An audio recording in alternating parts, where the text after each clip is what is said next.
ជំរាបសួរបងប្អូនទាំងអស់គ្នាដែលចូលមកកាន់ Channel របស់ Admin នៅក្នុងវីដេអូនេះដែរ Admin មានរឿងរ៉ាវមួយហើយវាបានកើតឡើងយ៉ាងពិតប្រាកដនៅក្នុងឆ្នាំ2018ហើយចំពោះសាច់រឿងទាំងអស់នេះគឺខ្ញុំបានពីមិត្តភ័ក្តិរបស់ខ្ញុំដែលមានឈ្មោះថាសុភ័ក្រចំពោះសាច់រឿងមួយនេះផងដែរខ្ញុំជឿជាក់យ៉ាងច្បាស់ថានៅពេលដែលបងប្អូនបានស្ដាប់ហើយបងប្អូនទាំងអស់គ្នានឹងនឹកស្រមៃទៅដល់អតីតកាលសម្រាប់បងប្អូនដែលបានឡើងពីខេត្តហើយមករៀនភ្នំពេញហើយសម្រាប់បងប្អូនសិស្សានុសិស្សដែលកំពុងតែសិក្សានៅថ្នាក់ទី12ដែលមានបំណងប្រឡងចប់ហើយនឹងឡើងមកសិក្សាបន្តនៅមហាវិទ្យាល័យនៅទីក្រុងភ្នំពេញបងប្អូនស្ដាប់រឿងនេះក៏ទុកជាការកំសាន្តហើយទុកជាការពិចារណាមួយទៅហើយឥឡូវកុំឲ្យខាតពេលខ្ញុំនឹងចូលទៅសាច់រឿងជាក់ស្ដែងតែម្ដងហើយសង្ឃឹមថាបងប្អូនទាំងអស់គ្នានឹងយកចិត្តទុកដាក់ស្ដាប់ដើម្បីទទួលបាននៅសាច់រឿងមួយដែលមានខ្លឹមសាររឿងរ៉ាវទាំងអស់នេះគឺកើតឡើងចំពោះមិត្តភ័ក្តិរបស់ខ្ញុំដែលមានឈ្មោះថាសុភ័ក្រនឹងឯងហើយសុភ័ក្រគឺអាយុរបស់គេគឺ22អីទេអំឡុងពេលដែលគេប្រឡងថ្នាក់ទី12ហ្នឹងកាលពីឆ្នាំ2008បន្ទាប់ពីគេបានប្រឡងថ្នាក់ទី12ចប់រូបគេក៏បានសុំម្ដាយឪពុកដើម្បីមកបន្តការរៀនសូត្រនៅឯទីក្រុងភ្នំពេញយើងហ្នឹងហើយការចំនួនហ្នឹងបើតាមគេនិយាយប្រាប់ខ្ញុំគោលបំណងដែលគេមករៀនភ្នំពេញហ្នឹងគឺមាន2ទី1គឺគេបន្តការសិក្សារៀនសូត្រហ្នឹងហើយទី2គេគិតថាអំឡុងពេលដែលគេរៀនបណ្ដាគឺគេរកការងារធ្វើបណ្ដាដើម្បីជួយសម្រាលបន្ទុកដល់ក្រុមគ្រួសារផងនិងលុយបានមកមួយចំនួនទៀតគឺយើងចាត់ចែងនៅក្នុងការបង់ថ្លៃសាលាតែបើកលេចទៅមើលក្រុមគ្រួសាររបស់គេវិញសុភ័ក្រគឺគាត់ពិបាកខ្លាំងមែនទែនទី1ម្ដាយឪពុករបស់គាត់ហ្នឹងគឺទាំងពីរនាក់គឺអត់ចេះអក្សរទេហើយអ្វីដែលសំខាន់ជាងនឹងទៅទៀតហ្នឹងម្ដាយឪពុករបស់គាត់ហ្នឹងគឺគាត់មិនចង់ឲ្យមករៀននៅឯភ្នំពេញទេដោយសារតែសុភ័ក្រមានបងប្អូនតែ2នាក់អីចឹងទៅហើយហេតុថាជាម្ដាយឪពុកគឺស្រឡាញ់កូនគឺមិនចង់ឲ្យកូនណាម្នាក់ឃ្លាតឆ្ងាយពីផ្ទះទេរបៀបថាចង់ឃើញមុខរាល់ថ្ងៃអីចឹងទៅចំណែកសុភ័ក្រវិញពេលដែលឮម្ដាយឪពុកគាត់ថាមិនឲ្យមករៀនពេញបែបហ្នឹងគេក៏បាននិយាយប្រាប់ទៅម្ដាយឪពុករបស់គេវិញថាបើសិនជាគេមិនបានមករៀននៅទីក្រុងភ្នំពេញទេគឺមានលុយឯណាសម្រាប់បង់ថ្លៃសាលានិងបន្តការសិក្សានៅមហាវិទ្យាល័យដូចនេះទោះបីជាយ៉ាងណាក៏ដោយត្រូវតែសម្រេចចិត្តមករៀននៅទីក្រុងភ្នំពេញឲ្យបានពីព្រោះថាប្រសិនបើរៀននៅឯខេត្តគឺគ្មានការងារធ្វើហើយម្ដាយឪពុកក៏ក្រលំបាកទៀតគឺកាន់តែយ៉ាប់មែនតែនចំណែកម្ដាយឪពុករបស់គាត់វិញអំឡុងពេលដែលឮកូនសម្រេចចិត្តទាំងវិន័យបែបហ្នឹងជាពិសេសគឺម្ដាយតែម្ដងគឺគាត់យំដោយសារតែអាណិតកូនមិនចង់ឲ្យកូនឃ្លាតឆ្ងាយពីផ្ទះហើយណាមួយម្ដាយឪពុកគាត់បារម្ភត្រង់ថាក្រុមគ្រួសាររបស់គាត់ហ្នឹងគឺមិនស្គាល់អ្នកណាទេនៅទីក្រុងភ្នំពេញហ្នឹងចំណែកកូនគេផ្សេងវិញពេលដែលគេរៀនចប់គេមានបងមានពូឬក៏មាននរណាម្នាក់ដែលគេអាចនាំផ្លូវបានប៉ុន្តែក្រុមគ្រួសារសុភ័ក្រវិញគឺអត់មានស្គាល់អ្នកណាទេរបៀបថាក្រៅតែពីមិត្តភ័ក្តិដែលរៀនជាមួយគ្នានៅសាលាបាននិយាយអំពីបងប្អូនវិញគឺគ្មានតតែសោះដូចនេះគឺពិបាកមែនតែនហើយម្យ៉ាងទៀតពេញក៏គេមិនដែលមកអីដែរហើយគឺជាមនុស្សថ្មីសុទ្ធដែលចូលមកទីក្រុងភ្នំពេញនៅក្នុងអំឡុងឆ្នាំ2008នឹងឯងនិយាយទៅគឺគ្មានបទពិសោធន៍អីតតែសោះមិនដឹងថាក្រុងនឹងមិនអីមិនធ្លាប់តែនៅស្រុកស្រែភ្លៀងធ្លាក់កាលណាដើររកក្តាមរកខ្យងអីចឹងទៅបន្ទាប់ពីជជែករឿងរ៉ាវទាំងអស់ហ្នឹងជាមួយនឹងក្រុមគ្រួសារម្ដាយឪពុកហើយអស់ហ្នឹងលុះពេលយប់ឡើងគេនិយាយប្រាប់ខ្ញុំថាគឺគេដេកមិនលក់ទេគឺពេញមកយប់ហ្នឹងគឺដេកគិតតែម្ដងដៃកងថ្ងាសគេគិតថាគេគូតែចេញច្រកណាបើគេមកភ្នំពេញគ្មានស្គាល់នរណាម្នាក់ផងហ្នឹងលុះដេកគិតយូរទៅគេក៏នឹកឃើញបងប្រុសម្នាក់ដែលធ្លាប់នៅកាលពីតូចហើយគាត់នៅស្រុកស្រែដែរធ្លាប់លេងជាមួយគ្នាអីចឹងទៅកាលពីនៅខ្វៀលគោចំណែកបងប្រុសម្នាក់នឹងវិញនៅពេលដែលគាត់ប្រឡងចប់ទី12គឺគាត់បានឡើងមករៀននៅទីក្រុងភ្នំពេញហើយអំឡុងពេលដែលឆ្នាំសុភ័ក្ររៀនចប់ទី12ហ្នឹងពេលហ្នឹងគឺគាត់មានការងារធ្វើហើយជាការងារឯកជននៅធនាគារមួយកន្លែងតែខ្ញុំមិនអាចបញ្ចេញឈ្មោះបានទេពេលដែលគេនឹកគិតសម័យដល់បងប្រុសម្នាក់នឹងភ្លាមគេក៏មិនមានទំនុកចិត្តថាបងប្រុសម្នាក់នឹងអាចជួយគេដែរគ្រាន់តែថាយោងតាមអនុស្សាវរីយ៍រឿងអតីតកាលមួយចំនួនដែលសុភ័ក្រកាលដែលនៅតូចហើយធ្លាប់មើលគោមើលក្របីជាមួយនឹងបងប្រុសម្នាក់ហ្នឹងលុះពេលព្រឹកឡើងគេក៏បានសម្រេចចិត្តទៅផ្ទះរបស់បងប្រុសម្នាក់ហ្នឹងទៅសុំលេខទូរស័ព្ទពីម្ដាយឪពុករបស់គាត់នឹងឯងពេលដែលទៅសុំទៅម្ដាយឪពុករបស់គាត់ក៏បានឲ្យលេខទូរស័ព្ទ តមកទៀតម្ដាយឪពុករបស់បងប្រុសម្នាក់ហ្នឹងគាត់ក៏សួររឿងរ៉ាវតាក់ទងទៅនឹងការប្រឡងហើយគោលដៅនៃការធ្វើការងារទៅថ្ងៃមុខអីចុះមួយចុះពីរទៅជាធម្មតាចាស់គឺគាត់បែបហ្នឹងហើយសុភ័ក្រភ្លេចប្រាប់បងប្អូនមុនហ្នឹងអំឡុងពេលដែលគេប្រឡងចប់ទី12ហ្នឹងគេមានគោលដៅគឺធ្វើជានិស្សិត IT ដោយសារតែស្រឡាញ់ខាងវិជ័យវិទ្យាអីចឹងស្របពេលជាមួយគ្នានឹងដែរបងប្រុសដែលជាកូនអ៊ំប្រុសអ៊ំស្រីដែលសុភ័ក្រទៅសុំលេខទូរស័ព្ទថាចង់តំណធ្វើការងារគ្នាអីហ្នឹងគាត់ក៏ជានិស្សិត IT ហើយក៏ធ្វើការលើជំនាញនឹងផ្នែកហ្នឹងដែរបន្ទាប់ពីរូបគេបានសុំលេខទូរស័ព្ទនៅក្នុងការតំណទៅកាន់បងប្រុសម្នាក់ហ្នឹងហើយគេក៏បានត្រឡប់មកផ្ទះវិញពេលដល់ផ្ទះភ្លាមសុភ័ក្រអំឡុងពេលហ្នឹងគឺគេគ្មានទូរស័ព្ទប្រើទេហេតុថាក្រុមគ្រួសារគឺលំបាកខ្លាំងពេកសូម្បីតែទូរស័ព្ទមួយគ្រឿងហ្នឹងក៏គ្មានដែរដូចនេះគេក៏បានទៅផ្ទះមិត្តភ័ក្តិដែលជិតហ្នឹងហើយគេខ្ចីទូរស័ព្ទដើម្បីខលទៅបងប្រុសដែលគាត់ធ្វើការលើជំនាញផ្នែក IT នឹងឯងចំណែកបងប្រុសនឹងវិញគឺគាត់មានឈ្មោះថាសរមបន្ទាប់ពីសុភ័ក្រគេបានខ្ចីទូរស័ព្ទមិត្តភ័ក្តិរបស់គេរួចគេក៏បានខលទៅបងប្រុសដែលមានឈ្មោះថាសរមនឹងគោលបំណងដែលគេខលទៅនឹងគឺមាន2ធំទី1គឺចង់ឲ្យបងប្រុសដែលមានឈ្មោះថាសរមនឹងក៏រកការងារឲ្យធ្វើហើយមួយទៀតគឺសួរព័ត៌មានតាក់ទងទៅនឹងការរើសជំនាញនៅក្នុងផ្នែក IT នឹងឯងដោយសារតែគាត់គឺមានទាំងបទពិសោធន៍មានទាំងចំណេះជំនាញនៅលើផ្នែកនឹងតែម្ដងកុំឲ្យថារើសទៅខ្លាចខុសអំឡុងពេលដែលសុភ័ក្រគេខលទៅបងប្រុសសរមនឹងគឺដូចចិត្តមែនបងប្អូនគឺខលទៅភ្លាមគឺគាត់លើកភ្លាមពេលដែលលើកហ្នឹងក៏មិនបាននិយាយគ្នាអីបានគ្រប់ជ្រុងជ្រោយនឹងល្អិតល្អន់នេះដែរដោយសារតែពេលហ្នឹងអំឡុងពេលថ្ងៃហើយលុះយប់ឡើងបានបងប្រុសសរមហ្នឹងគឺគាត់ខលមកវិញហើយខលមកវិញហ្នឹងសុភ័ក្រហ្នឹងគ្នាមិនបានមកផ្ទះអីទេដោយសារតែគ្មានទូរស័ព្ទបាននៅអង្គុយលេងផ្ទះមិត្តភ័ក្តិអំឡុងពេលដែលបងសរមហ្នឹងណាត់ថាចង់និយាយរឿងពីនេះពីនោះអីចឹងទៅចំណែកសុភ័ក្រវិញគេក៏បានសួរទៅកាន់បងប្រុសសរមហ្នឹងតាក់ទងទៅនឹងការរៀនសូត្រថានៅពេលដែលយើងរើសជំនាញ IT ហ្នឹងវាល្អឬក៏អត់សម្រាប់ថ្ងៃអនាគត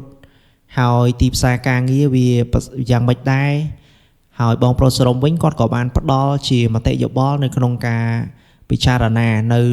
លើការរើសជំនាញនៅក្នុងការសិក្សានៅមហាវិទ្យាល័យនឹងឯងដោយគាត់ថាមានជំនាញ IT ហ្នឹងគឺជាជំនាញមួយដែលអត់បានហើយទីផ្សារទៅថ្ងៃខាងមុខគឺគេតម្រូវការខ្ពស់ដោយសារតែមានការពីមួយថ្ងៃទៅមួយថ្ងៃវិច័យវិទ្យាវាកាន់តែរីកចម្រើនជាក់ស្ដែងមកដល់បច្ចុប្បន្នហ្នឹងគឺបងប្អូនឃើញស្រាប់ហើយ AI គឺចេញឲ្យព្រាតតែម្ដងនេះសុទ្ធតែជារឿងការងារអ្នក IT ធ្វើទាំងអស់វាមិនមែនយកអ្នកធ្វើសំណង់យកទៅធ្វើកិច្ចការទាំងអស់នឹងកើតទេវាសិតតែត្រូវការជំនាញអ្នក IT ជាន់ខ្ពស់មកបង្កើតនៅគំនិតថ្មីក្រឡេកមកកាន់សុភ័ក្រវិញអំឡុងពេលដែលគេបានស្ដាប់រឿងរ៉ាវទាំងអស់ដែលបងសរមនិយាយប្រាប់គេហើយនឹងគេក៏បានយកមកគិតពិចារណាថាវាត្រឹមត្រូវដោយអ្វីដែលគាត់និយាយឬក៏អត់បន្ទាប់តែពីរឿងនឹងចប់សុភ័ក្រគេក៏បានសួរបងសរមថានៅភ្នំពេញហ្នឹងគឺមានការងារដែលល្អហើយវាសុវត្ថិភាពនៅក្នុងការធ្វើការឬក៏អត់ហើយបងសរមវិញអំឡុងពេលហ្នឹងគឺគាត់ជាបុគ្គលិកនៅធនាគារមួយកន្លែងហើយបម្រើការជា receptionist នៅផ្ទះស្នាក់មួយកន្លែងហើយផ្ទះស្នាក់ហ្នឹងគឺនៅម្ដុំផ្សារអូស័យដែរទេគាត់ថាខ្ញុំមិនអាចបង្ហើបឈ្មោះថាឈ្មោះអីទេអាចប៉ះពាល់ទៅដល់កម្មសិទ្ធិបញ្ញាដូចនេះក៏សូមអធិស្ឋានដល់បងប្អូនដែរគាត់ថារឿងដែលខ្ញុំនឹងបរិយាយឬអត្ថាធិប្បាយគឺវារឿងរ៉ាវពិតដែលនៅខាងមុខបន្តិចទៀតហ្នឹងហើយក៏លេខមកមើលបងសរមវិញពេលហ្នឹងគឺគាត់បានផ្ដល់ជាមតិយោបល់ទៅកាន់សុភ័ក្រថាកន្លែងគាត់ហ្នឹងពេលហ្នឹងក៏មានរើសបុគ្គលិកដែរប៉ុន្តែជាបុគ្គលិកសម្រាប់បម្រើការជួយទៅដល់ភ្ញៀវក្នុងការយួរអីវ៉ាន់ទៅដាក់បន្ទប់ដាក់អីអញ្ចឹងទៅហើយណាមួយសុភ័ក្រគេមកពីខេត្តភ្លាមក៏មិនទាន់ចេះជំនាញឬក៏ថាភាសាអីខ្លាំងដែរបើសិនចូលធ្វើការជា receptionist ក្នុងការទទួលភ្ញៀវរស់ត្រាតែយើងចេះភាសាជាពិសេសគឺភាសាគោលគឺភាសាអង់គ្លេសនឹងឯងហើយបន្ទាប់បន្សំមានចិនមានអីចឹងទៅហើយស្របពេលហ្នឹងសុភ័ក្រគេមិនទាន់បានរៀនឬក៏សិក្សាតាក់ទងទៅនឹងភាសាអីស៊ីជម្រៅទេរបៀបថាគេនិយាយថាភាសាបោយបន្តិចបន្តួចឬក៏ថានិយាយយល់ស្ដាប់គ្នាបានវាមិនខ្លាំងអីដល់ថ្នាក់យើងនិយាយដូចជនជាតិទេណាដូចនេះបងសរមគាត់ក៏បានណែនាំថាឥឡូវមកធ្វើការមួយគាត់ទៅចាំគាត់សុំតកែឲ្យហើយជាក់ស្ដែងពេលហ្នឹង គាត់ក៏បានទៅសុំតកែពិតមែនពេលដែលសុំបានហ្នឹងគាត់ក៏បានខលទូរស័ព្ទត្រឡប់មកវិញហើយប្រាប់ថាតកែគេខ្វះបុគ្គលិកគេព្រមរើសបុគ្គលិកអីថែមអីចឹងទៅហើយវាស្របពេលហ្នឹងដោយសំណាងសុភមណ្ឌលដែរក៏មានការងារធ្វើជាមួយគ្នានៅកន្លែងបងប្រុសឈ្មោះសរមនឹងឯងចំណែកនៅផ្ទះសំណាក់នឹងដែរនៅពេលដែលយើងជាបុគ្គលិកហើយគឺគេផ្ដល់ទាំងការស្នាក់នៅនិងការស៊ីចាយនិយាយបានថាក្នុងអំឡុងឆ្នាំហ្នឹងគឺជាឆ្នាំមួយដែលវាលំបាកដែរពេលដែលយើងបានការងារទាំងការចាយវាយទាំងការស្នាក់នៅគឺតកែជាអ្នកចេញទាំងអស់នោះអាចនិយាយបានថាគឺល្អខ្លាំងមែនទែនសម្រាប់និស្សិតដែលមកពីស្រុកស្រែហើយរៀននៅទីក្រុងភ្នំពេញម្នាក់ទាំងខ្ញុំទាំងគេហើយបងផ្សេងទៀតនៅពេលដែលយើងរៀននៅទីក្រុងភ្នំពេញយើងតែងតែមានការចំណាយទៅលើផ្ទះជួលឬក៏ចំណាយទៅលើការស៊ីចាយផ្សេងតែបើយើងមានកន្លែងប៉ុណ្ណេះហើយយើងអាចរស់នៅស្រួលគិតថាវាជួយសម្រួលបន្ទុកដល់ការងាររៀនសូត្ររបស់យើងច្រើនមែនទែនរឿងនេះគ្រាន់តែជាដំណើរជីវិតទ្រុសតែប៉ុណ្ណោះហើយឥឡូវងាកមកមើលដំណើរជីវិតនៅក្នុងការធ្វើការវិញម្ដងចូលធ្វើការថ្ងៃដំបូងហ្នឹងតួនាទីរបស់សុភ័ក្រគឺត្រឹមតែជាអ្នកយួរអីវ៉ាន់ឲ្យភ្ញៀវដាក់ក្នុងបន្ទប់តែប៉ុណ្ណោះដោយសារតែគេមិនទាន់ចេះភាសានៅក្នុងការនិយាយជាមួយភ្ញៀវហើយអំឡុងថ្ងៃទី1ហ្នឹងគឺជាថ្ងៃដែលគេខំប្រឹងប្រែងមែនទែននៅក្នុងការយកចិត្តទុកដាក់ចំពោះការងារហើយមិនមែនតែថ្ងៃហ្នឹងទេគឺការងារគឺយើងត្រូវតែយកចិត្តទុកដាក់គ្រប់តែពេលហ្នឹងគ្រាន់ថាអំឡុងថ្ងៃទី1ហ្នឹងគឺថ្ងៃដែលខំប្រឹងប្រែងព្យាយាមសង្កេតព្យាយាមមើលយកចិត្តទុកដាក់ខ្លាំងបំផុតដោយសារតែជាការចាប់ផ្ដើមនៃថ្ងៃដំបូងហើយអ្នកដែលបង្រៀនសុភ័ក្រហ្នឹងគឺមានបងដែលគាត់ធ្វើការនៅខាងមុខហ្នឹងជាអ្នកបើកឡានអ្នកយាយឡានអីចឹងទៅជាមួយនឹងបងប្រុសដែលឈ្មោះថាសរមដែលគាត់ធ្វើការកាន់ជាផ្នែក receptionist ហ្នឹងក៏គាត់ជួយបញ្យល់បន្ថែមតាក់ទងទៅនឹងការងារបម្រើសេវាកម្មភ្ញៀវថាពេលដែលភ្ញៀវខលពីបន្ទប់មកចុះមកខាងក្រោមហ្នឹងយើងគួរតែនិយាយទូរស័ព្ទជាមួយភ្ញៀវដោយរបៀបណាហើយនៅពេលដែលភ្ញៀវកំងតាក់ទងទៅនឹងភេទជ្ជៈឬក៏ទឹកហ្នឹងយើងគួរឆ្លើយតបទៅកាន់ភ្ញៀវរបៀបណាគឺហាត់សពមែនតែនទាំងពាក្យសម្ដីទាំងការគោរពនិយាយរួមទៅគឺអាកប្បកិរិយាទាំងព្រមនឹងគឺធ្វើឲ្យល្អតែម្ដងប្រាប់នៅផ្ទះសំណាក់នឹងដែរបាននិយាយអំពីវេនធ្វើការវិញគឺមាន2វេនគឺចាប់ពីម៉ោង5រៀបភ្លឺហ្នឹងមកដល់5ល្ងាចហើយពី5ល្ងាចហ្នឹងរហូតដល់5រៀបភ្លឺគឺ12ម៉ោងតែម្ដងហើយចំណែកសុភ័ក្រវិញគឺគេធ្វើចាប់ពីម៉ោង5ល្ងាចចេញម៉ោង5ភ្លឺហើយពេលសល់ពេលប្រហែលទៀតគឺគេយកពេលហ្នឹងគឺទៅរៀនភាសាបន្ថែមនៅសាលាបាក់ទូកលុះពេលយប់ឡើងប្រហែលជាម៉ោង10 11ជាធម្មតានៅតាមផ្ទះសំណាក់តែងតែរៀងស្ងាត់ភ្ញៀវអំឡុងពេលម៉ោងហ្នឹងរបៀបថាភ្ញៀវ VIP ឬក៏ភ្ញៀវលក្ខណៈធัวតាមឡានក្រុងមួយហ្នឹងគេចូលមកតែពេលល្ងាចទេហើយភ្ញៀវដែលគេដើរដេកផ្ទះសំណាក់លក្ខណៈថាគូសង្សារឬក៏មិត្តភ័ក្តិអីឬក៏អ្នកចំនួនរកស៊ីអីមួយទេអំឡុងពេលថាម៉ោង11 12អីហ្នឹងហើយចំណែកសុភ័ក្រវិញពេលដែលស្ងាត់ភ្ញៀវហេតុថាថ្ងៃទី1គេក៏បានទៅអង្គុយលេងជាមួយបងដែលយាមផ្ទះសំណាក់នៅខាងមុខហ្នឹងហើយបងហ្នឹងគាត់ចេះតែនិយាយប្លែកចេះតែសួរសុភ័ក្រថាខ្លាចខ្មោចអត់អីអញ្ចឹងទៅហើយសុភ័ក្រវិញថានិយាយមិនខ្លាចវិញបងខ្មោចយ៉ាងណាមិនខ្លាចហើយបងហ្នឹងថានៅហ្នឹងមានគេលោតសម្រាប់ខ្លួនអំឡុងពេលសាងសង់អគារនឹងឡើងប៉ុន្តែគាត់និយាយមែនប៉ុន្តែរបៀបថាមនុស្សធ្វើទឹកមុខរបៀបថាមិនគួរឲ្យចង់ជឿនិយាយផងសើចផងហើយសម្លឹងទឹកមុខសុភ័ក្រទៀតចំណែកបងប្រុសម្នាក់ទៀតគាត់គឺឈរក្បែរនឹងទេប៉ុន្តែគាត់គឺឈរបាំងឡានហើយសុភ័ក្ររួមជាមួយនឹងបងប្រុសម្នាក់ទៀតហ្នឹងក៏មិនបានឃើញបងប្រុសម្នាក់នឹងដែរហើយបងប្រុសម្នាក់នឹងវិញបើមើលទៅវ័យគាត់គឺរៀងចាស់ណាស់ទៅហើយ30ជាងគឺគាត់បានឈរក្បែរឡាននឹងពេលដែលគាត់ឮរឿងរ៉ាវដែលសុភ័ក្រកំពុងតែត្រូវបានបំភ័យពីបងប្រុសម្នាក់ទៀតហ្នឹងគាត់ក៏បានដើរមកពេលគាត់ដើរមកគាត់និយាយថាអូនឯងកុំជឿវាចេះតែប្រភ័យឯងទេនៅទីនេះមានខ្មោចមកពីណា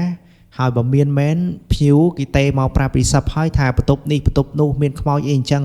ហើយកុំចេះតែជឿវាហើយគ្នាថ្មីផងឯងចេះតែនិយាយបែបហ្នឹងគ្នាមិនហ៊ានឡើងលើមើលអាគារទៅហើយបងប្រុសដែលនិយាយបំភ័យសុភ័ក្រហ្នឹងគ្រាន់តែឮបងប្រុសដែលមានវ័យចំណាស់ម្នាក់ហ្នឹងនិយាយគាត់ក៏ចាប់ផ្ដើមឈរសើចតែម្ដងរបៀបថាគាត់និយាយមិនឲ្យសុភ័ក្រជឿអញ្ចឹងទៅ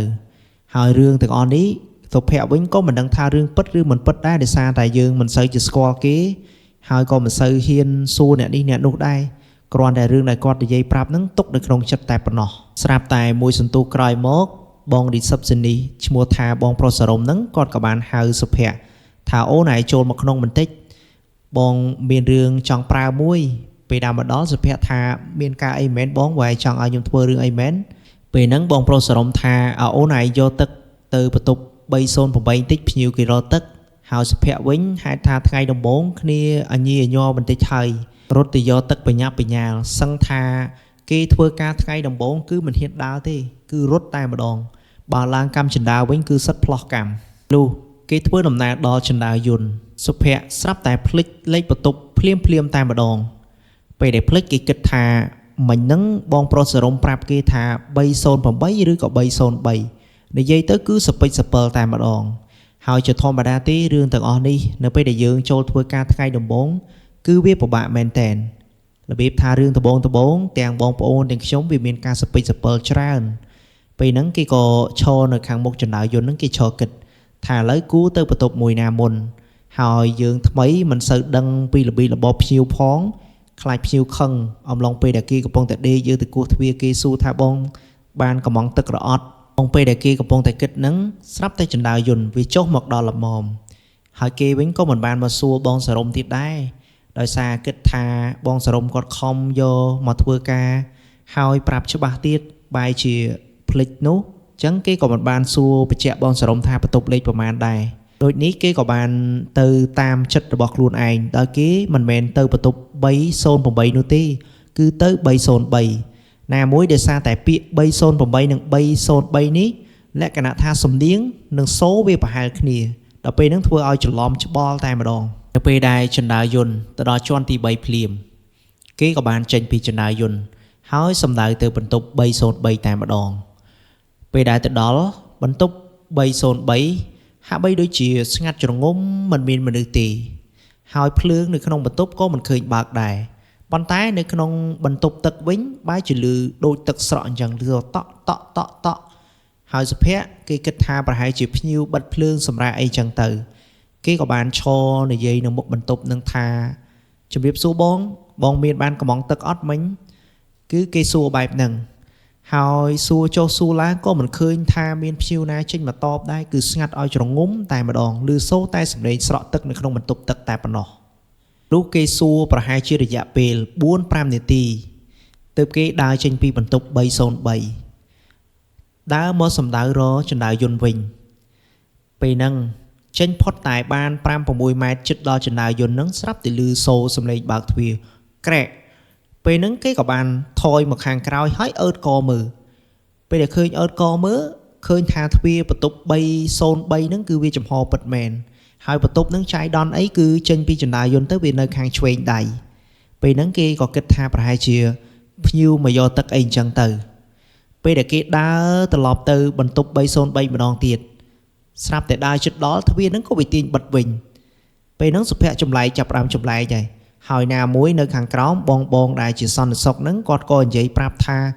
មានគេលូតសម្រាប់ខ្លួនអំឡុងពេលដែលសាងសង់អគារផ្ទះសំណាក់ហ្នឹងដូចនេះអំឡុងពេលហ្នឹងចាប់ផ្ដើមភ័យបេះដូងគឺចាប់ផ្ដើមបុកបដាហើយក្បាលក៏ចាប់ផ្ដើមព្រឺរីកដែរបីជាយ៉ាងណាក៏ដោយអំឡុងពេលហ្នឹងគេមិនបានចុះទៅវិញទេគេចេះតែព្យាយាមឈរគោះទ្វារតទៅទៀតដោយគិតថាប្រសិនបើគេយកទឹកមកឲ្យភ្ញៀវហើយបែរជាត្រឡប់ទៅវិញថាភ្ញៀវមិនបានយកខ្លាចត្រូវមាត់បងសរមផងណាមួយគាត់បានប្រាប់ឲ្យគេយកទឹកមកឲ្យភ្ញៀវបែរជាយកទឹកត្រឡប់ទៅវិញហើយជាថ្ងៃទី1នៃការធ្វើការទៀតខ្លាចមានបញ្ហាគេក៏ព្យាយាមឈរគោះទ្វារគឺគោះតោករហូតបាន 4-5 នាទីក្រោយមកស្រាប់តែឮសូរសំឡេងចេញពីបន្ទប់តែម្ដងគេថាមានការអីគឺគេសួរចេញពីក្នុងបន្ទប់ពេលហ្នឹងសុភ័ក្រគេតបថាខ្ញុំយកទឹកមកឲ្យបងបានកំងទឹកឬអត់មុនហ្នឹងពេលហ្នឹងស្រាប់តែគេមិនបានឆ្លើយថាគេកំងទឹកឬក៏អត់ទេបែរជាសូរសំឡេងក្នុងបន្ទប់ហ្នឹងជាសោចទៅវិញពេលហ្នឹងសុភ័ក្រក៏គេឈរបណ្ដានៅមាត់ទ្វារហ្នឹងគេគិតបណ្ដាគេថាបន្ទប់ហ្នឹងមិនចឹងយកទឹកមកឲ្យបែរជាមិនចេញមកយកទឹកហើយជាឈរសោចក្នុងបន្ទប់ទៅវិញពេលហ្នឹងគេក៏បានសួរទៀតថាបងឥឡូវបងយកទឹកឬក៏អត់គេសួរបញ្ជាក់បើសិនជាមិនយកគេចុះទៅខាងក្រោមវិញណាមួយអំឡុងពេលដែលគេឡើងមកហ្នឹងវាចង់ 4-10 នាទីហើយ ឲ្យសំឡេងដែលលឺចេញពីក្នុងបន្ទប់នោះមិនបានតបថាយកមិនយកទេគ្រាន់តែថាលឺតែសំឡេងសើចពេលហ្នឹងសុភ័ក្រគេក៏បានបញ្ជាក់ទៀតថាបងបើសិនជាបងមិនយកឥឡូវខ្ញុំត្រឡប់ចុះទៅខាងក្រោមវិញហើយខ្ញុំត្រូវការយកទឹកឲ្យភ្ញៀវបន្ទប់ផ្សេងទៀតគេក៏បានដើរចេញហើយទឹកក៏គេមិនបានទុកនៅខាងមុខបន្ទប់អីដែរគេយកមកជាមួយគ្នានឹងឯងតបពីគេនិយាយហើយគេក៏បានដើរចេញពីបន្ទប់303ហ្នឹងជាលើកទី2ដើរចេញបានតែ2-3ជំហានផុតតែបន្ទប់ហ្នឹងស្រាប់តែលឺដោយសំឡេងទូរទស្សន៍ដែលនៅក្នុងបន្ទប់ហ្នឹងវាធ្លាក់បែកលុះសុលឡើងប្រៅពេលហ្នឹងសុភ័ក្រគេលែងមាត់ហើយប៉ុន្តែគេឈរស្ដាប់វិញគេគិតថាប្រហែលជាភ្ញៀវឆ្លោះគ្នាឬក៏មិនក៏មិនដឹងដែរគេគ្រាន់តែឈរស្ដាប់សិនថាបើសិនជាមានរឿងរ៉ាវអីគេយកទៅប្រាប់បងប្រុសសរុំដែលជា receptionist មើលការខុសត្រូវនៅក្នុងផ្ទះសំណាក់ហ្នឹងឲ្យគាត់បានដឹងលុះគេឈរស្ដាប់ប្រហែលជា 4-5 នាទីក្រោយមកសំឡេងដែលបានឮហ្នឹងក៏បានបាត់ស្ងាត់ទៅវិញជាធម្មតានៅតាមជាន់គេតែងតែធ្វើបង្អួចមួយសម្រាប់ឲ្យខ្យល់ចូលរបៀបថាឲ្យខ្យល់ចេញចូលមានភាពបរិសុទ្ធខ្លះអញ្ចឹងទៅស្រាប់តែអាបង្អួចនៅតាមជាន់ដែលគេបើកចំហហ្នឹងទម្លាក់ដូចខ្យល់វាយយ៉ាងសួរឡងក្រាំងពេលហ្នឹងសុភ័ក្រសឹងថាលុះព្រលឹងអស់ហើយរត់ចុះមកខាងក្រោមបញ្ញាប់បញ្ញាល់តែម្ដងណាមួយអារម្មណ៍ដែលគេជាប់ផុងនៅរឿងរ៉ាវដែលបងប្រុសសន្តិសុខនិយាយថាមានគេសម្លាប់ខ្លួនអំឡុងពេលដែលសាងសង់អាគារហ្នឹងគឺនៅជាប់នឹងខួរក្បាលតែម្ដងនិយាយទៅគឺដិតដាមហ្មងពេលហ្នឹងហើយថ្ងៃដំបូងទៀតធ្លាប់តែនៅស្រុកស្រែមានព្រៃមានកង្កែបមានក្តាមមានសម្លេងឆ្កែព្រុសប៉ុន្តែនៅនេះគឺនៅរបៀបថានៅអាគារលក្ខណៈថាវាទិដ្ឋភាពពីរផ្សេងគ្នាមានអារម្មណ៍កាន់តែខ្លាចលើសដើមតែម្ដងពេលដែលមកដល់ខាងក្រោមភ្លាមបងសរុំហ្នឹងគាត់ក៏បានឃើញទឹកមុខសុភ័ក្ររបៀបថាក្រហមហើយមើលមាត់វិញស្លាំងហ្នឹងគាត់ក៏សួរថាអូនឯកើតអីបានចុះមកធ្វើស្លាំងហើយបងឲ្យយកទឹកឲ្យភ្ញៀវមិញហើយអត់បានយកឲ្យភ្ញៀវទេអីបានយកទឹកត្រឡប់មកវិញពេលហ្នឹងសុភ័ក្រថាបងខ្ញុំទៅបន្ទប់303មិញភ្ញៀវគេអត់បានតបថាគេយកមិនយកទេខ្ញុំខំសួរគេដែរសួរគេឡើង3-4 ដងបងហើយគេអត់បានតបថាយកមិនយកផងហ្នឹងអញ្ចឹងខ្ញុំក៏យកមកវិញទៅពេលហ្នឹងបងសរុបហ្នឹងគាត់ក៏បាននិយាយថាអត់ទេអូនបងឲ្យអនឯងយកទៅបន្ទប់308មិនមែន303ទេពេលហ្នឹងសុភ័ក្រថាអូបងខ្ញុំសុំទោសមិញហ្នឹងខ្ញុំស្ដាប់ច្រឡំស្មានថាបងឯងឲ្យយក303គេក៏មិនបាននិយាយរឿងរ៉ាវថាបន្ទប់303ហ្នឹងកើតអីដែរគេក៏យកទឹកហ្នឹងឡើងទៅជាន់ទី3ម្ដងទៀតពេលដែលដល់ជាន់ទី3ភ្លាមគ្រាន់តែដល់ជាន់ហ្នឹងភ្លាមសុភ័ក្រគេថាគេព្រឺល្ងាហើយឆ្អឹងខ្នងហ្នឹងរបៀបថាមាននរណាឈរពីក្រោយអញ្ចឹងគេក៏បានដើរសម្ដៅទៅកាន់បន្ទប់308ហើយនៅជាន់ទី3ដូចគ្នាទេគ្រាន់តែថាមួយបន្ទប់303អាមួយទៀតបន្ទប់308ហើយ308ហ្នឹងគឺវានៅរៀងចុងហើយអា303វានៅគិកចណ្ដាយយន្តនឹងដែរទេគាត់ថាម្លងតែពីបន្ទប់អីហ្នឹងគាត់ថាឈរពីចណ្ដាយយន្តទៅកន្លែងទៅឃើញបន្ទប់303ហ្នឹងឯងបងពេលដែលគេទៅដល់បន្ទប់308ហ្នឹងគេក៏បានគោះទ្វារថ្នមដល់ពីម្ចាស់បន្ទប់គាត់បានស្ដាប់ឮហើយគាត់ក៏បានដើរបើកទ្វារចេញមកយកទឹកហើយមុនពេលដែលគាត់យកទឹកហ្នឹងគាត់ក៏បានស្ដីបន្ទោសទៅកាន់សុភ័ក្រដែរគាត់ក៏បាននិយាយថាសេវាកម្មខាងអនឯងអន់មែនអូនបងស្រេកទឹកមួយថ្ងៃហើយណាមួយថ្ងៃហ្នឹងបងមិនសូវស្រួលខ្លួនបងកំងទឹកហ្នឹងយកមកលេបថ្នាំពេលហ្នឹងសុភ័ក្រថាជាស្រ័យហ្នឹងបងមុនហ្នឹងខ្ញុំយកទឹកមកដែរប៉ុន្តែច្រឡំបន្ទប់ខ្ញុំស្ដាប់អត់បានបងពេលហ្នឹងបងប្រុសនឹងគាត់ថាអូមិនអីទេអញ្ចឹងតែថ្ងៃក្រោយស្ដាប់ឲ្យច្បាស់ហើយចាំទទួលសំណើគេកុំឲ្យគេកំងនេះកំងនោះទៅនាំតែខាត់ពេលភ្ញៀវដូចចាក់ស្ដែងបងអញ្ចឹងគឺកំងទឹកអនឯងហ្នឹងក្នុងគោលបំណងមកផឹកឲ្យលេបថ្នាំហើយចុះបើសិនជា1 ម៉ោងក្រោយអនឯងទើបទៅយកទឹកឲ្យបងហ្នឹងអណៃបើបងឈឺធ្ងន់អីគឺងាប់បាត់ទៅហើយអូនណាតម្រុំតែទឹកអនឯងមកដល់ហើយចំពេលនឹងដែរហេតុថាបងប្រុសដែលកំងទឹកហ្នឹងគាត់មាត់ដាច់ក៏ពិតមែនប៉ុន្តែគាត់ក៏មិនមែនជាមនុស្សចិត្តអាក្រក់អីដែរម្លងពេលដែលគាត់ឲ្យលុយថ្លៃទឹកហ្នឹងគឺគាត់ឲ្យសុភ័ក្រ10000ហើយ10000ហ្នឹងទឹកអស់តែ4000ទេប៉ុន្តែសល់ប្រមាណគាត់ឲ្យថ្លៃសេវាកម្មដែលជួយយកទឹកឲ្យគាត់នឹងឯងហើយសុភ័ក្រថ្ងៃហ្នឹងជាថ្ងៃធ្វើការថ្ងៃដំបូងផងហើយជាលុយធីបដែលគេរកបានជាលើកដំបូងផងគឺសប្បាយចិត្តមែនតែនសម្បីតែអាការដែលខ្លាចខ្មោចហ្នឹងក៏វាសាយម្ដងបន្តិចដែរម្លងពេលដែលគេចុះទៅដល់ខាងក្រោមភ្លាមបងសរុំគាត់ក៏បានសួរលេងគាត់ក៏បានសួរថាអូនថ្ងៃហ្នឹង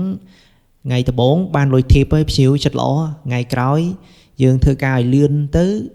គេពេញចិត្តយើងគេនឹងឲ្យលុយធីបច្រើនគ្រាន់នឹងបានចាយវាយការរៀនសូត្រពេលព្រឹកឡើងអីចឹងទៅ បងប្រុសសរមហ្នឹងគាត់និយាយបែបហ្នឹងដោយសារតែធម្មតានៅផ្ទះសំណាក់មួយឬក៏សន្តាគារគេសុទ្ធតែមានកាមេរ៉ាប្រកបនៅតាមជាន់របៀបថាគេមើលភ្ញៀវបន្ទប់ណានៅជាន់ណាខ្វះនេះខ្វះនោះអីចឹងទៅស្រួលគេរៀបចាត់ចែងបុគ្គលិកយកសម្ភារៈដែលភ្ញៀវខ្វះហ្នឹងយកទៅឲ្យបន្ទាប់ពីគេបានយកទឹកទៅឲ្យភ្ញៀវរួចហើយគេក៏បានទៅឈរលេងជាមួយនឹងបងនៅសន្តិសុខនៅខាងមុខដែលគាត់យាមឡានយាមម៉ូតូអីអញ្ចឹងទៅការពារមាននរណាម្នាក់មកកោះឬក៏មកលួចពេលហ្នឹងបងប្រុសម្នាក់ដែលថានិយាយបន្លាចគេរឿងខ្មោចហ្នឹងគាត់ក៏ចាប់ផ្ដើមនិយាយទៀតគាត់ថាអូនកាលម្សិលមិញហ្នឹងមុនពេលអណៃមកហ្នឹងមួយថ្ងៃហ្នឹងបងយកកសែងឲ្យបន្ទប់នៅក្បែរជាន់ទី3ហ្នឹងអណៃដឹងមិនហិចទេស្រាប់តែអឺតក្បាលមកហូរឈាមតាមមាត់ទៀតផងគាត់តែសុភ័ក្រលឺអញ្ចឹងគឺគ្នាឈរបដាគឺញ័រជើងបដាហើយអារឿងទៅតែជួបថ្មីផងហើយគាត់មកនិយាយស្រស់បែបហ្នឹងទៀតអ្នកណាថាមិនភ័យពេលហ្នឹងសុភ័ក្រថា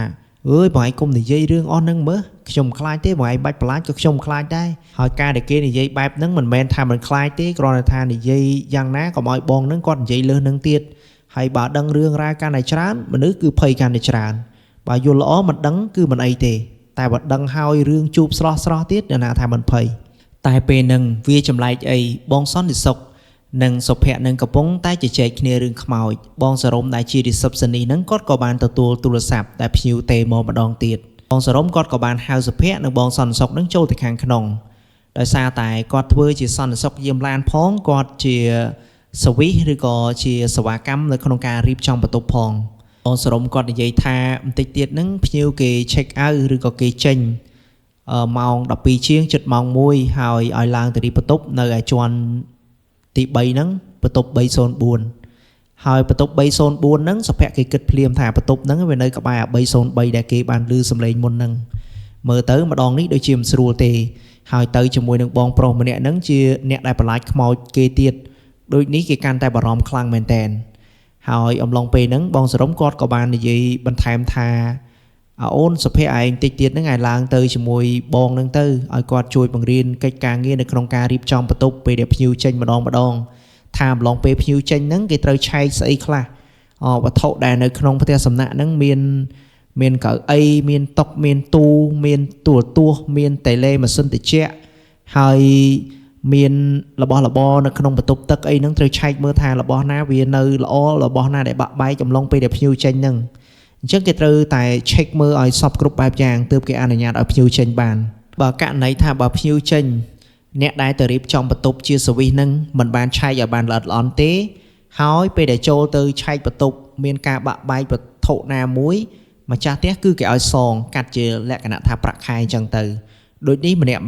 ប្រាក់ខែមិនសូវជាខ្ពស់ប្រហែលទេអញ្ចឹងនាំគ្នាធ្វើការឲ្យល្អការពារសងទៅកាន់ម្ចាស់ផ្ទះសំណាក់វិញលុះមួយសំទោសក្រោយមកបន្ទប់304ហ្នឹងគេក៏បានខលទូរស័ព្ទមកខាងក្រោមម្ដងទៀតគេបញ្ជាក់ប្រាប់ថាគេត្រូវការ check out ម៉ោង12:40ជាងនឹងឯងពេលដែលគេបាន check out ហើយទៅដល់បន្ទប់ក្នុងនាមយើងជាអ្នកយូរអវ៉ាន់និងជាសវិសរីបន្ទប់បន្ទាប់ពីបានឆែកបន្ទប់នឹងរួចហើយក៏នាំគ្នាជួយយូរអីវ៉ាន់ភ្ញៀវចុះមកខាងក្រោមអ្នកជួយយូរដឹងតែជួយយូរអីវ៉ាន់ហើយអ្នកដែលចាំរីបន្ទប់នៅចាំរីបន្ទប់តែម្ដងអំឡុងពេលហ្នឹងគេអ្នកថ្មីឬក៏បងសន្តិសុខហ្នឹងក៏ដឹងការងារច្រើនគាត់ក៏បានជួយយកអីវ៉ាន់ភ្ញៀវចុះមកខាងក្រោមសិនបន្ទាប់ពីយកអីវ៉ាន់ភ្ញៀវអស់ហើយភ្ញៀវក៏គាត់បានឲ្យលុយធីបទុកនឹងហូបអីអញ្ចឹងទៅគេថាលុយថ្លៃកាហ្វេឬលុយថ្លៃទឹកតែការឲ្យលុយធីបហ្នឹងភ្ញៀវគាត់មិនមែនឲ្យតែម្នាក់ចំពោះតែបងសន្តិសុខហ្នឹងទេគឺគាត់ឲ្យមកគាត់ឲ្យចែកគ្នាជា2នាក់ប៉ុន្តែនៅក្នុងអំឡុងពេលហ្នឹងដែរគឺបងសន្តិសុខជាមួយនឹងភ្ញៀវហ្នឹងគឺគាត់បានចុះទៅខាងក្រោមអស់ហើយគឺនៅសល់តែសុភ័ក្រម្នាក់គត់ដែលនៅក្នុងបន្ទប់ហើយពេលដែលសុភ័ក្រនៅក្នុងបន្ទប់ម្នាក់ឯងហ្នឹងបងប្អូននឹងទេអាបន្ទប់303នៅចិត្តហ្នឹងសំឡេងគឺវាអត់បាត់ទេវាចាប់ផ្ដើមម្ដងលឺសូរបង្អួចប្រងប្រាវម្ដងដូចណាគេបោកទូរទស្សន៍ដែលនៅក្នុងបន្ទប់ហើយម្ដងទៀតហ្នឹងសំឡេងនៅក្នុងបន្ទប់ទឹកហ្នឹងក៏ចាប់ផ្ដើមស្រក់ឯងដូចទឹកលក្ខណៈថាគេបើកខ្លាំងហើយម្ដងទៀតហ្នឹងក៏លឺសំឡេងជជែកគ្នាពេលដែលលឺបែបនោះសុភ័ក្រគេទប់ចិត្តមិនបានទេអារម្មណ៍ភ័យផងអារម្មណ៍ព្រឺផងអារម្មណ៍ត្រជាក់ខ្លួនផងគឺវាស្របគ្នាទាំងអស់គេក៏បានខលទូរស័ព្ទនៅលើតុដែលនៅក្នុងបន្ទប់304ហ្នឹងមកកាន់ receptionist សួរបងប្រុសដែលនៅខាងក្រោមហ្នឹង សួរថាឡូបងបន្ទប់303ហ្នឹងបងថ្ងៃហ្នឹងបងឯងមានដាក់ភ្ញៀវឬក៏អត់ពេលហ្នឹងបងសរមហ្នឹងគាត់ក៏បានតបថាអត់ទេអូនបន្ទប់ហ្នឹងមានភ្ញៀវឯណាតន់ដាក់បើបន្ទប់ហ្នឹងសោនៅឯក្រោមទេតាគឺគ្មានភ្ញៀវទេបន្ទប់ហ្នឹងសុភ័ក្រឮបែបហ្នឹងចាប់ផ្ដើមមែនតើររត់ទៅចុះខាងក្រោមគ្រាន់តែបើកទ្វាររត់ភ្លាមបងសន្តិសុខហ្នឹងគាត់ក៏បានដើរចេញពីចណ្ដាយន្តមកដល់តែម្ដងហើយសុភ័ក្រគាត់មិនមាត់ទេកាលណាបើមាត់ប្រាប់បងហ្នឹង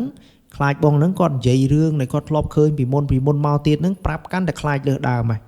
បងសន្តិសុខវិញក៏លេចមើលមុខសុភ័ក្រឃើញទឹកមុខតាហេបតាហូបបែបហ្នឹងក៏សួរថាអូនឯកើតអីចូលទៅក្នុងមកបងបរៀនរៀបបន្ទប់ថ្ងៃក្រោយបរៀនតែម្ដងដឹងតែចេះហើយមានអីពិបាកទេគ្រាន់តែរៀបបន្ទប់នោះរៀបចំកសែងរៀបចំដបទឹកសុទ្ធអីអញ្ចឹងទៅមានច្រាស់ដុតធ្មេញមានអីចឹងទៅដាក់ឲ្យភ្ញៀវពេលដែលរៀបចំរួចហើយម្នាក់ក៏នាំគ្នាចុះមកខាងក្រោមវិញប៉ុន្តែសុភ័ក្រហ្នឹងគឺគេអង្គុយមិនសុខទេដែលគេគិតថា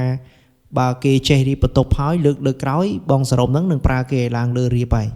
ជាធម្មតាទេអ្នកចាស់គេតែងតែមានអំណាចលើអ្នកថ្មីហើយមកគេឲ្យអ្នកថ្មីធ្វើហើយពាក្យមួយឃ្លាគេតែងតែនិយាយថាអនឯងថ្មីចឹងរៀនធ្វើច្រើនទៅចេះច្រើនពាក្យហ្នឹងតែងតែនិយាយមិនថាកន្លែងណាក៏ដូចកន្លែងណាដែររបៀបថាគេយកអាពាក្យទាំងអស់ហ្នឹងយកមកបរៀនការងារយើងជាធម្មតានៅក្នុងផ្ទះសំណាក់ភ្ញៀវដែលគេចេញច្រើននៅអំឡុងពេលរៀបភ្លឺនឹងឯងដោយសារអំឡុងពេលហ្នឹងអ្នកខ្លះក៏គេទៅប្រកបមុខរបរការរកស៊ីជា business ផ្ទាល់ខ្លួនហើយសម្រាប់អ្នកខ្លះទៀតក៏ជាភ្ញៀវធัวលក្ខណៈថាគេចេញពីផ្ទះសំណាក់ទៅដើរលេងនៅកន្លែងណាមួយឬក៏គេចុះខេត្តអីចឹងទៅអញ្ចឹងគេទៅរៀបភ្លឺអញ្ចឹងអំឡុងអាម៉ោងហ្នឹងគឺជាអំឡុងម៉ោងមួយដែលភ្ញៀវចេញច្រើនហើយវាជាពេលរៀបភ្លឺទៀតផងហើយក៏ជាអំឡុងពេលដែលម៉ោងស្ងាត់បំផុតដែរអំឡុងពេលហ្នឹងបន្ទាប់ពីគេបានរៀបបន្ទប់ហើយជាមួយនឹងបងសន្តិសុខនឹងរួចសុភ័ក្រគេក៏បានអង្គុយលេងនៅលើសាឡុងនៅក្បែរកុងម៉ាដែលម្ចាស់ផ្ទះថៅកែហ្នឹងគេរៀបអង្គុយសុកហ្នឹងស្រាប់តែភ្ញៀវគេបានខលចូលមកខាងបងសរមម្ដងទៀតបងសរមគាត់ក៏បានលើកទូរស័ព្ទនិយាយជាមួយភ្ញៀវបន្ទាប់ពីនិយាយចប់ភ្លាមបងសរមថាអូនបន្ទប់ជាន់ទី5គេត្រូវការមីកំប៉ុងមួយកំប៉ុងភ្ញៀវគេកំងឲ្យឆុងឲ្យហើយទើបយកទៅឲ្យគេហើយគេឲ្យថែមស្ករឲ្យថែមម្ទេសឲ្យគេបន្តិចផងពីព្រោះថាភ្ញៀវម្នាក់ហ្នឹងគេចូលចិត្តប្រភេទហឹលខ្លាំងអីចឹងទៅហើយចំណែកសុភ័ក្រវិញក៏បានសួរទៅកាន់បងសរមថាជាន់ទី5បន្ទប់ណាដែរបងសរមគាត់ក៏បានតបមកវិញថាជាន់ទី5បន្ទប់លេខ507អូននៅខាងស្ដាំដៃពេលដែលចេញពីចណ្ដាយន្តហ្នឹងនៅគិនឹងមាត់បង្អួចដែរទេបន្ទាប់ពីគេបានឮបងសរមប្រាប់ច្បាស់បែបហ្នឹងហើយគេក៏បានយកមីកំប៉ុងហ្នឹងយកទៅឆុងឲ្យភ្ញៀវ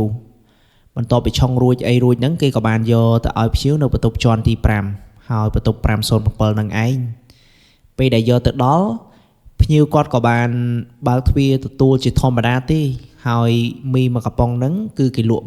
$1សម្រាប់នៅផ្ទះសំណាក់ឬក៏សន្តាគារអីចឹងទៅតាមកន្លែងដែរដែលឲ្យលុយហើយអីហើយហ្នឹងភ្ញៀវគេថាអូជាស្រ័យផងអូនបងភ្លេចឲ្យណៃយកទឹកមកដបមិញហ្នឹងពីព្រោះថាក្នុងបន្ទប់របស់បងហ្នឹងគឺអស់ទឹកផឹកកលីងអញ្ចឹងបងអធិស្ឋានណៃបងជួយទៅយកទឹកឲ្យបងម្ដងទៀតហើយសុភ័ក្រពេលហ្នឹងគេក៏មិនប្រកែកអីដែរធម្មតាជាសវិសនៅក្នុងការបម្រើអតិថិជនគេក៏បានថាអូមិនអីទេបងចាំខ្ញុំទៅយកឲ្យនិយាយចប់គេក៏បានដើរតម្រង់មកកាន់ចណ្ដាយន្តវិញហើយអំឡុងពេលដែលគេដើរតម្រង់មកកាន់ចណ្ដាយន្តហ្នឹងបងប្អូនដឹងថាមានហេតុអីកើតឡើងទេគេដូចឃើញសមោលតាណាម្នាក់ខ្មៅដើរពីខាងក្រោយគេអញ្ចឹងលឺសូស្បែកជើងផ្ទាត់ឡើងផេះទៅតាមឥតការ៉ូហ្នឹងសុភ័ក្រដើរមកដើរគឺចាប់ផ្ដើមញ័រសាច់បណ្ដាតិចសាច់អស់ហើយដោយសារតែក្នុងថ្ងៃហ្នឹងគឺកាយខ្មោចឡងមែនតើគឺឡងតាំងតែពីក្បាលប្រឡូបរហូតដល់រៀបភ្លឺហើយនៅតែមិនទាន់បាត់ឡងទៀតចាប់ផ្ដើមភ័យផងអផងចុចចណ្ដាយន្តគឺបន់ឲ្យតែចណ្ដាយន្តចុះមកដល់ហើយចណ្ដាយន្តអំឡុងពេលដែលសុភ័ក្រចុះទៅខាងក្រោមវិញហ្នឹងចណ្ដាយន្តវានៅជាន់ទី13ឯណោះតម្រាំតែចុចឲ្យចណ្ដាយន្តវាមកធ្លាក់ដល់ជាន់ទី5វិញក្នុងចិត្តហ្នឹងគឺភ័យមិនស្ទើរទេសឹងតែលិចនោមដាក់ខោទៅហើយពេលដែលចុះទៅដល់ខាងក្រោមម្ដងបងសរមគឺគាត់ឆ្ងល់មែនតើគាត់ថាអូនឯកើតអីពេលដែលចុះមកពីលើម្ដងដូចសូវទឹកមុខមិនសូវរីកសាពេលហ្នឹងសុភ័ក្រគេមិនបានប្រាប់ត្រង់អីទេថាអូមានអីទេបងគាត់ថាមិនដឹងថៃមុខខ្ញុំវាបែបហ្នឹងជាធម្មតាទៅហើយប៉ុន្តែបងសរមរបៀបថាគាត់មើលដឹងគាត់ថាដូចមិនស្រួលទេប្របែមាត់ស្វាយហើយមុខមើលទៅស្លាំងហើយបើក្របភ្នែកវិញគឺក្រហមតែម្ដង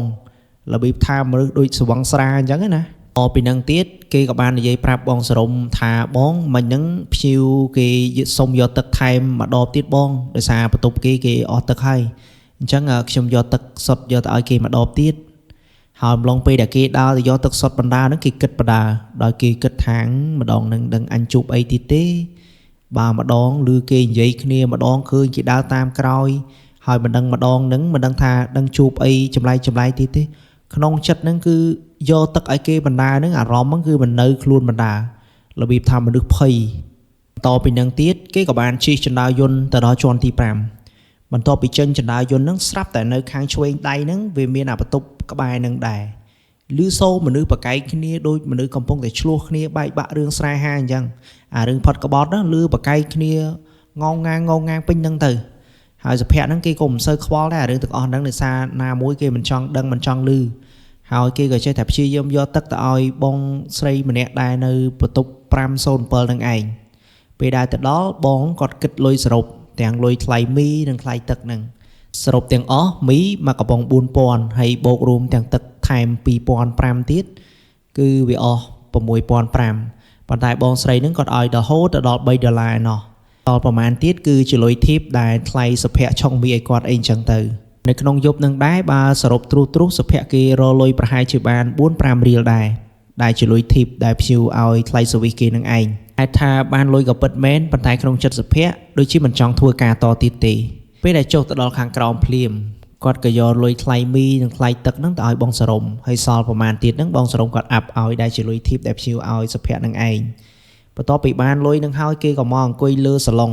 ហើយគេគិតសញ្ជឹងថាមិនដឹងថាគូទៅច្រកណាអញ្ចឹងណា